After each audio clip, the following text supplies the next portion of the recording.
తెలంగాణలోని జగిత్యాల జిల్లా ఎర్దండి గ్రామంలో షాకింగ్ సంఘటన చోటు చేసుకుంది. 22 ఏళ్ల నవవధువు అల్లెపు గంగోత్రి ప్రేమ పెళ్లి చేసుకున్న 6 రోజుల్లోనే బల్వన్ మరణానికి పాల్పడింది. వివరంలోకి వెళ్తే గంగోత్రి సంతోష్ 6 ఏళ్లుగా ప్రేమించుకొని పెద్దలను ఒప్పించుకొని పెళ్లి చేసుకున్నారు. దసరా పండుగ రావడంతో 2వ తేదీన గంగోత్రి భర్తతో కలిసి పుట్టింటికి వెళ్ళింది. కొత్త అల్లుడి కోసం అత్తింటి వారు మటన్ తెచ్చారు.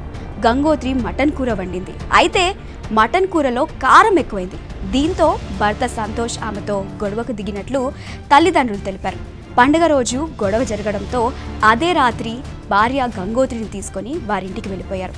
అక్కడితో గొడవ సర్దుమణగక పోవడంతో ఇంటికి వచ్చాక కూడా మటన్ కూర విషయంలో మళ్ళీ గొడవ పడ్డారు. ఈ గొడవతో గంగోత్రి మనస్తాపం చెందింది. భర్త తీరుతో కుమిలిపోయి అర్ధరాత్రి ఉరివేసుకొని బల్వన్ మరణానికి పాల్పడినట్లు తెలుస్తోంది.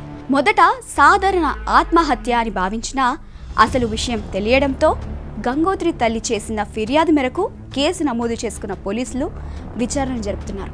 ఐపీసీ 306, 498A కింద సంతోష్పై దర్యాప్తు జరుగుతోంది.